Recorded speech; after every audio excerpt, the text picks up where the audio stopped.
ముఖ్యమంత్రి గారికి కేటీఆర్ గారి మీద ప్రేమ ఎక్కువ. ఈ మధ్య ఎక్కడన్నా కేటీఆర్ గారిని విమర్శించిండ రాష్ట్ర ముఖ్యమంత్రి గారు? కాళేశ్వరం మీద ఉన్న శ్రద్ధ, కాళేశ్వరం మీద ఉన్నటువంటి శ్రద్ధ డ్రగ్స్ కేసు మీద ఎందుకు లేదు? ఈ ఫార్ములా మీద ఎందుకు లేదు? ఫామ్ హౌస్ కేసు మీద ఎందుకు లేదు? ఆ కరెంటు కొనుగోలు మీద నివేదిక వచ్చింది ఆల్రెడీ, దాని మీద ఎందుకు లేదు? మళ్ళా ముఖ్యమంత్రి గారు కేటీఆర్ అనేది సలహా ఇస్తారు, చూసారా? చాలాసార్లు సలహా ఇస్తున్నాడు, హరీష్ రావు పట్ల జాగ్రత్తగా ఉండు అంటున్నాడు.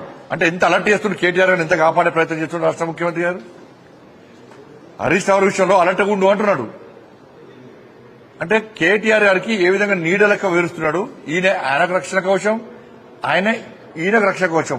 ఇక కేటీఆర్ అనే వ్యక్తి బండి సంజయ్ అంటే నా మీద మారుతారు. ఇంకా మీరు ఒకటి, హరీష్ రావు గారి మీద కసి, ఆ కోపము కేటీఆర్ గారి మీద ఎందుకు తగ్గింది నీకు అంటున్నా. ఈ మధ్య రాష్ట్ర ఒప్పందం జరిగిన ఇద్దరి మధ్యలో విమర్శలు ఎందుకు తగ్గించినావు? ఆరోపణలు ఎందుకు తగ్గించుకున్నావు? కేసులు ఏమైనాయి? ఈ ఫార్ములా కథం, కేసు ఏమైనా కేసు ఏమైంది నీది?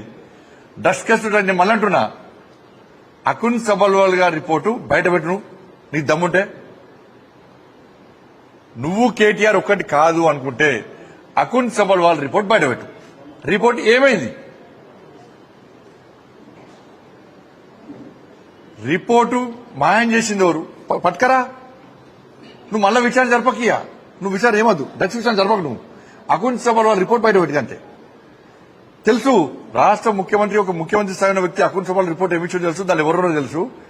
ఆ వ్యక్తిని కాపాడే ప్రయత్నం చేస్తున్నాడు. కాబట్టి ఇద్దరు ఒకటే. హరీష్ రావు గారిని టార్గెట్ చేస్తూ కేటీఆర్ కాపాడే ప్రయత్నం చేస్తున్నాడు. దీని ద్వారా ఏం చేస్తున్నాడంటే కేటీఆర్ ను కవితక్కని కలిపే ప్రయత్నం చేస్తున్నాడు. కానీ కవితక్క కలిసలేదు, పార్టీ అనౌన్స్ చేస్తున్నాడు.